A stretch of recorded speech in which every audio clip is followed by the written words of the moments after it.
And hello everybody, welcome back to the channel guys. Here we go, our daily live show. Of course, yesterday we're going to be going through that monstrosity and where that kind of leads us now in the sort of league. We're going to be going through all like the big talking points from the game, whilst also going over, of course, the big news today that Liverpool sparked into immediate negotiations over a Ruben Amorim deal. Very, very exciting update with regards to him. But do let me know your thoughts on the game yesterday. First, we'll start off by going through the game. So if you are watching this on a replay and you want to come here for the Ruben Amorim news, then of course you can skip forward. If you don't want to revisit the match, of course, yesterday. As always, guys, please do smash the like button, hit the subscribe button as well for all your daily Liverpool content. But yeah, guys, let's wait for a couple of people to join in. And as stated, guys, let me know your thoughts down there in the comment section below and in the live chat, how you felt that game went for the Reds yesterday. Look, it is Old Trafford deja vu once again, and to be honest with you, it's 2 points dropped. It's 2 points dropped. We'll get to where it leads us in the league table and those kind of things. But once again, we've gone to Old Trafford 3 times this season and not got the result, or playing against Manchester United and not got the result that we require and we deserve. I'm not going to paint it pretty. Manchester United are a very, very, very poor side so far this season. They're a side that are struggling with consistency. They're a side, again, yesterday, that they were there for the taking. Now, some of you may go, well, Dan, look, listen, it's a derby game. Form does go out the window. And I do get that. But this Manchester United side were poor. And again, we are the victim of our own downfall once again. Not taking our chances in front of goal. And that was the big talking point throughout it. Of course, Jurgen Klopp, of course, plays a part as well with his sort of substitutions and stuff like this. But overall, very, very disappointed with the game as well. And as stated with the manager, he says wasteful finishing cost us once again. And as stated, guys, I'm putting this one down as 2 points dropped. And I've had like a night to think about it. I've slept on it. I've watched back some of the replays and all these kind of things. And I'm just still frustrated with our performance, as stated, mostly in front of goal. As stated, we clocked up 28 shots in the game, generated 3.59 XG, and created 7 big chances, only to end up with as many as goals as our opponents, who managed 9 shots and had a 0.71 XG and 1 big chance in this game. And as I said, proficiency in front of goal has been something of a theme for Liverpool as of late, and should it continue, it's hard to see us pushing for this title. It was a disgraceful performance, I think, from us, and it's 2 points dropped. I am still pissed off of it, of course, but you know, it is what it is. We have to move on to that next game against Atalanta this week in the Europa League before returning back to Premier League action. Luckily to say, probably with the last few games remaining in this league, is that, well, look, listen, we're still joint top of the table, if you want to put it that way. I'll get the table up now. Arsenal are top due to sort of goal difference. And look, they've got a big chunk of goal difference more, but of course, there's still going to be a lot more twists and turns to happen for the course of this title race and the title run-in. But my goodness me, it was an opportunity missed once again at Old Trafford against this poor Manchester United side. Of course, I don't want to jump on to Jurgen Quansah. I thought, you know, he played okay, he just had that big mistake, but maybe will Jurgen Klopp have would he rue maybe not putting Ibrahim Konate in the match? I did think he had a good game, really. He wasn't that bad, but of course the mistake leading to Bruno Fernandes's goal was a tough one for the youngster, and of course another big moment where we've kind of let them have a goal. We took the lead through Diaz, and I just thought it was going to be plain sailing from then, but it wasn't the case, and again, victims of our own downfall, just toothless in front of goal. And again, to be fair with Darwin Núñez, I'm Darwin Núñez's biggest fan, but he struggled yesterday. He was pretty poor, and it was certainly a game for him to miss. Although he did grab an assist, he just completed 6 of his 12 passes and missed a huge chance before being taken off, while the visitors, of course, were in need of a goal. And it's fair to expect more from your club's record signing in the biggest game, though the Uruguayan was not alone in playing poor. A lot of players were poor. Having said that, I thought Alexis McAllister played a decent game, to be fair. He's probably the only player that I would give pass marks for, a player that would probably give a 7 rating and above. But apart from that, players were just really, really poor, and in front of goal, certainly one to forget. But as stated, guys, there is still a long way to go.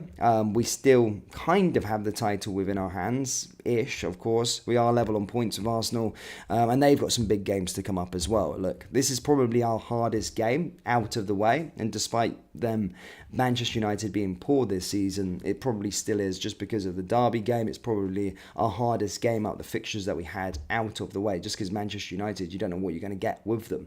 But next up, of course, is for us is in the Europa League against Atalanta. Then we're back to Premier League action against Crystal Palace, and then we've got Fulham away as well, Atalanta away, and then Everton away. But pretty much the margin for error at this moment in time for the Reds is pretty low. We can't be making any more mistakes going forward. Guys, if you haven't already hit the like button yet, please do. Let's hit the like and subscribe button if you are just joining in, and let me know your thoughts on the game yesterday as Liverpool drew 2-2 with Manchester United. He said, need a top striker who can score goals. Every striker misses goals, but not like Nunes. Owner number 5 should have played. Why didn't Konate start anyway? I'm not sure. Look, Jurgen Klopp probably felt that João Cancelo is probably more match ready than Konate. Of course, Konate has missed a lot of games recently, so that could have played into the point. But look, there's no getting away from it. We really did blow that, and it is 2 points dropped going into it. But look, as always, we just got to move on. We've got to move forward, and whilst I'm probably going to be stewing over this until this Crystal Palace game, we are still in the title race. We still are in the title race, and it's just goal difference separating us and Arsenal at this moment in time. And as stated, looking at the other teams, probably bar City. City probably have an easier run-in, as it's been well documented. Arsenal, of course, have got to play Manchester United. However, as Jurgen Klopp said, if Arsenal play, they would have won that game, and we should have won that game against Man U. But they've also got that North London derby as well, and a draw in this title race is almost like a defeat because you drop 2 points. So there could be loads of twists and turns yet to happen, and here's hoping some of our Premier League rivals or Premier League teams within the league can take points off it. If you have to ask me right now, are Arsenal going to win every single game until the end of the season? My personal opinion, no. I think when the Champions League starts to get going, if they do get past Bayern Munich and they've got to either play Real Madrid or Manchester City in the semis, there's going to be a lot of focus. So there's a lot of twists and turns to happen yet. It's definitely not over. Like I've seen people on social media saying, don't be so silly, don't be so daft. Yes, 2 points dropped, but certainly not out of it. Certainly not over. And you can tell by that league table that it's very, very close. And it's going to go right to the wire.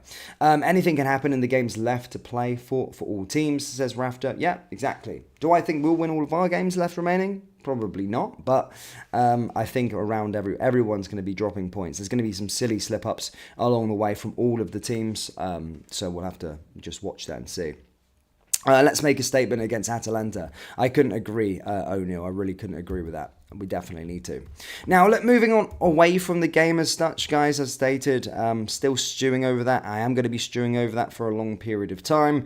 But let's move on to Ruben Amorim. There's a bit of news with regards to him, of course. Been the talk of the town recently. There's been loads of updates emerge. We said about a Portuguese update recently, and they said that, look, he'd be open to joining. There's a 70% chance that he would be joining. And now we've got another update from a very reputable source out in Portugal, and stated that latest claims in Portugal suggest Liverpool to hope to reach an agreement with the sporting manager this week. Yes, reports are stating that talks are already begun between the two parties, and Amorim has become the latest frontrunner to take over as the manager at Anfield. Amorim recently came out and said himself that he can't guarantee that he will stay at Sporting beyond this season, adding fuel to the rumour mill. Now, Portuguese journalist Pedro Sepúlveda, again the guy that did break the news that Darwin Núñez was going to be moving from Benfica to Liverpool, has been at the centre of the updates pertaining to Liverpool and the 39-year-old, and he delivered an update recently as well. He's claimed that they hope to reach a full agreement on terms of the contract this week, with a meeting between Amorim's agent and Liverpool scheduled for this Monday. Day is what? Monday. So yes, today. Though there is doubt It is stated that Sporting's dramatic 2-1 victory over Benfica on Saturday has enabled negotiations to speed up, with Amorim's side now 4 points clear at the top of the table with a game in hand. So yeah, they beat the main title rivals. I think it was first versus second, created a bit of space between them and Benfica. So it is being stated that Ruben Amorim would be willing to have negotiations and come up with agreement before the end of the season. So that's stated. Reports are talking that an agreement could be made this week, and that talks are currently ongoing between Liverpool and Amorim's agent. So interesting to see that. Another stuff. Obviously, there's a ever-changing release clause that keeps on emerging out as well, guys. Remember when we first broke this story, there was talks that it was basically as high as £25 million, but as low as £8.6 million. But what is clear, there is seemingly room for negotiation, echoed further by Fabrizio Romano. He gave an update with regards to his contract situation. He said that the €30 million release clause is only valid for clubs in Portugal. The €20 million release clause as there for clubs. However, a verbal pact in case of top club proposal is €10 million would be enough to let Ruben leave in the summer. That comes from Fabrizio Romano with regards to that release clause. Guys, if you haven't already hit that like button, please do. It really does help out these live streams. So if you are watching this on a replay or live, then please do hit the like button and do get involved in the comment section below. But it's certainly a development to keep an eye on this week, guys, as the Sporting manager does close out as he bids for a success in the league and the Taça de Portugal final. So he's got it all to win, looking to try and win a cup and league double. But certainly at this moment in time, it looks very, very positive on the note of Ruben Amorim, and it does look as though he will be joining the football club after updates from Portugal today, stating that Liverpool are in negotiations with the manager, and an agreement could be made this week. So very, very exciting on that front. But yeah, we'll keep you up to date every single day as those things do emerge. In other sort of news, guys, obviously there was other fixtures around. To be fair, I really couldn't be asked with some of the other fixtures that were played. Still gutted about the result, of course. But as stated, in and around the table, of course, our title rivals, Manchester City did beat Crystal Palace. And of course, Arsenal did beat Brighton. So yeah, other teams not slipping up, whereas we did. But Arsenal next do have Aston Villa. We have Crystal Palace next in the league, that meaning. And then Manchester City, of course, do have Luton. So you do have to expect that the teams are going to be winning. So we need to make sure that we put a decent marker down in the game against Atalanta on Thursday, but also play a very good game against Crystal Palace upon returning back to Premier League action and making sure that we win that game with conviction. I want to see conviction, especially going into this type. O'Neill says, I'm going to miss Klopp, but I'm very excited about Amorim. I think I'm very excited for him as well. Of course, I'm going to miss Jurgen Klopp. Obviously, the news was a shock at first, but I've started to stew in it. I've started to come to the idea that, of course, he is no longer going to be the manager of our football club come the end of the year. So you've also got to have a bit of ambition, also be a bit optimistic about the future, which I am. But yeah, I think this is the right man, certainly for the right manager that's currently on the market at this moment in time.